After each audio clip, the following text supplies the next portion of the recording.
많은 현대인들이 마음의 병을 앓고 있습니다. 하지만 눈에 보이지 않는다는 이유로 애써 모른 척 살아가는 경우가 많은데요.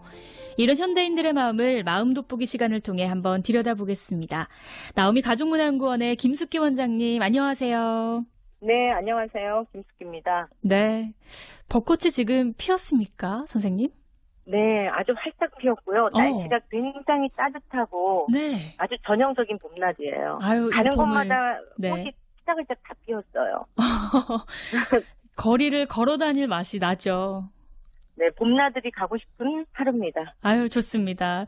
네, 오늘의 상담 내용을 또 재구성한 오늘의 사례부터 먼저 들어볼게요.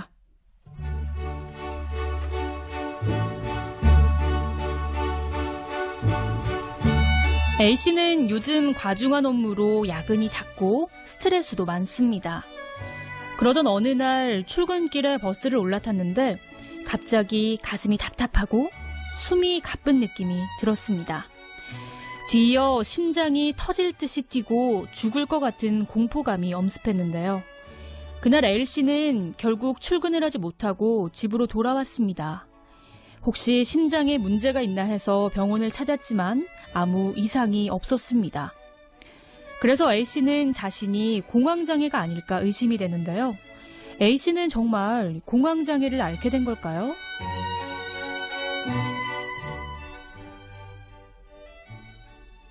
저는 공황장애를 알아본 적은 없지만 워낙 요즘 TV에 공황장애 이 이야기를 너무 많이 들어서 이 공황장애가 좀 안 좋은 의미로 친숙해졌어요. 이 공황장애가 우선 무엇인지 좀 정의를 해봐야 될 것 같은데요. 이게 뭔가요, 원장님?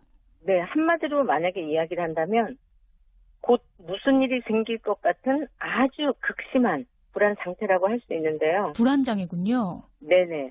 그래서 이제 그 심한 불안 발작과 이에 동반되는 다양한 신체 증상들이 있는데 아무런 예고 없이 갑작스럽게 발생하는 불안 장애의 이제 하나라고 볼 수 있고요. 네. 그래서 우리가 이제 공황은 공포와 유사한 의미를 갖는데 영어로는 패닉이라고도 이제 합니다. 패닉. 네. 그런데 이제 여기에서 예를 들면 갑자기 놀라거나 극심한 불안 상태가 우리가 되었을 때 네. 공황 상태에 빠졌다 이렇게 이야기를 하잖아요. 네. 그런데 이렇게 급작스럽게 놀라는 거는 같은데 조금 다른 개념이에요. 이제 예를 들면 네. 우리가 이제 공황이라고 하는 거는 쉽게 말하면 생명의 위협을 느낄 정도 상황에서 갑작스러운 공포감이라고 하는데 이런 공황 상태에서는 실제 생명의 위협을 받는 상황이라고 한다면 누구나 우리 몸이 반응을 하잖아요. 네. 그러면 이제 이런 거는 정상적인 반응이라고 할 수가 있어요. 정상 반응.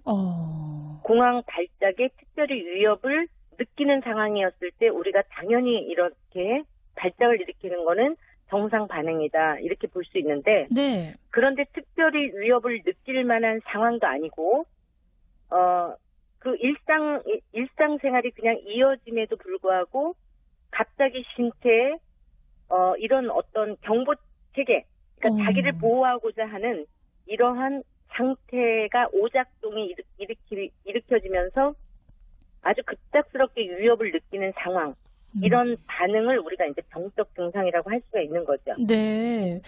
지금 A씨가 사연을 보내주셨는데 뭐 심장이 터질 듯이 뛰고 또 죽을 것 같은 공포감이 엄습했다 이렇게 표현을 해주셨어요. 이런 증상들이 공황장애가 맞습니까? 그 증상은 좀 어떤가요? 네. 지금 이분처럼 우리가 이제 어떤 불안한 상황에서 불안한 당연히 불안을 누구라도 느낄 수 있는 그런 상황에서 자신에게 이제 위험으로부터 보호해야 해 라고 하는 건 이제 당연 반응인데 지금 네. 이분 같은 경우는 예를 들면 출근길에 뭐 버스에서 어떤 상황이 있거나 그러한 부분들 없이 갑자기 가슴이 답답하고 숨이 막힐 것 같고 죽을 것 같고 막 이제 이렇게 하셨다고 얘기하셨거든요. 네. 그런데 이제 이런 위험한 상황이나 불안을 느껴야만 하는 상황이 아닌 평상시에 이제 이런 경험을 만약에 시도 때도 없이 느낀다면 일상생활이 굉장히 어려워지잖아요. 그렇죠. 그래서 이제 이게 단 한 번인지 아니면 여러 차례 이러한 상황들을 또 느끼고 있는지 뭐 이제 이런 부분하고는 조금 달리 보셔야 되겠는데 네. 처음 공황 발작은 여기서 시작되는데 그 이후에 지속적으로 이런 어떤 상황에서 극심한 불안 상태가 든다라고 하면 우리가 공황장애라고 이제 정의를 내릴 수 있겠죠. 이게 선생님 원인이 뭘까요? 스트레스인가요? 이분도 이제 예를 들면 과중한 업무와 야근이 잦고 스트레스 많습니다. 이제 이렇게 이야기를 하셨는데, 네. 원인은, 사실은 이제 좀, 다양하게 많을 수는 있는데, 이제 흔히 생각할 때, 네. 너는 왜 이렇게 마음이 허약하니? 너는 좀 겁이 많고 두려움이 많다.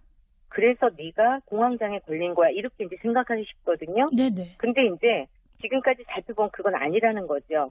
그래서 현재까지는 신경생물학적인 원인에 의해서 설명되는 것이 이제 좀 적절하다 이렇게 이야기를 하고 있고요. 네. 예를 들면 우리가 중추신경계의 물질 때문에 공황 발작을 일으킨다. 이제 이렇게 보는 거.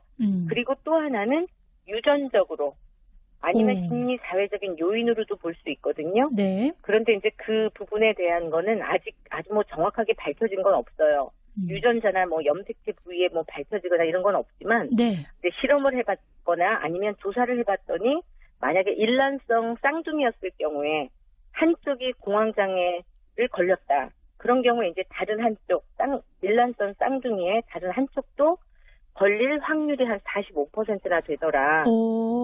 예, 그런 부분들도 이제 발표가 되고 있고 또 하나는 조금 취약한 사람은 그럼 어떤 사람일까 이제 이런 거를 봤을 때 어렸을 때라고 하는 거는 우리는 자기 자신을 통제하거나 자기 자신을 주도적으로 뭔가를 할 수 없는 상황이었을 때 네.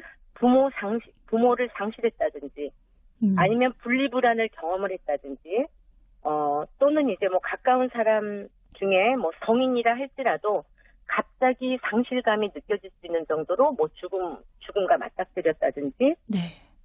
이분처럼 아주 심각한 정신적인 스트레스를 겪고 있다든지 그 이후에 공황 발작을 경험하는 확률이 이제 높았다라고 하는 것들은 여러 가지로 이렇게 드러나고 있어요. 네, 뭐 다만 꼭 스트레스 하나로 이렇게 국한되지는 않는 거네요. 원인들이 참 다양하게 있는 것 같은데 1182번님이 우울증이 심하면 요 공황장애가 옵니까? 이렇게 질문을 주셨는데 우울증과도 좀 관련이 있습니까? 아니 우울증하고는 조금 다른 개념이라고 보시면 돼요. 네. 예. 그래서 이제 이 공황 우리가 아까 이야기한 대로 공황 상태에 빠졌다. 공황 발작. 그래서 이제 이 부분은 우울하다라고 하는 거는 약간의 우리가 이제 놓는 거고, 네. 무기력하다, 뭐 죽고 싶은 생각이 든다, 살고 싶지 않다, 이런 이제 그런 어떤 심리적인, 네네. 어떤 의욕이 상실된 상태나 아니면 극심하게 슬픔을 끊임없이 지속적으로 느끼면서 일상생활이 어려운 것, 네네. 이렇게 볼 수 있다면 이런 공황장애 증상은 조금 다르다고 할 수가 있어요.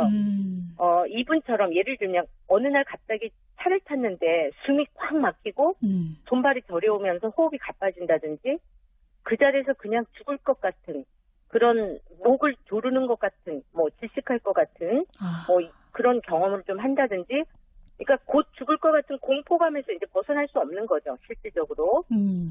그리고 마치 딴 세상에 온 것 같다든지, 네. 뭐 토하거나 메숙거리면서, 그 상황을 이제 견딜 수 없다든지, 아니면 미쳐버리는 것 같은 그런 이제 공포감을 확 느낀다든지, 그러니까 스스로 통제할 수 없는 두려움에 막 빠져있다든지, 뭐 이제 이런 여러 가지 이제 증상들을 나타낼 수 있거든요. 네. 그래서 이제 이런 증상들이 갑작스럽게 이제 발생을 하면서 10분 이내에 최고조로 달하면서 그 공포감에서 이제 벗어날 수 없는 경험을 갖는 것.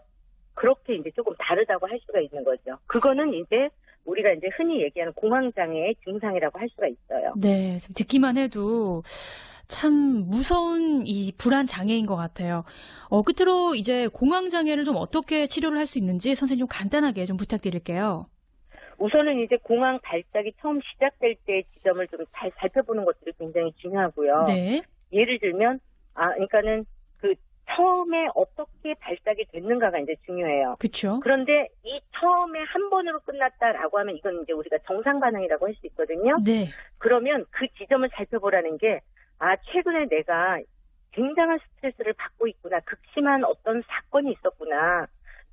좋다라고 하면 이제 그거를 조금 다스리는 것들이 이제 좀 필요하고요. 네. 여기에서 손을 놓게 되면서 지속적으로 반복적이 된다라고 했을 때는 정말 이제 병적인 상태로 가는 거예요. 네. 그래서 이제 그러한 부분들을 자기를 좀 잘 다스리면서 살펴보는 거 그런 것들을 중요하게 이제 좀 보셔야 되고. 네. 그리고 이제 처음 시작될 때 좀 정확한 진단을 받고 치료를 시작하면 훨씬 빠른 속도로 이제 치료가 가능하다 이제 이렇게 나와 있고.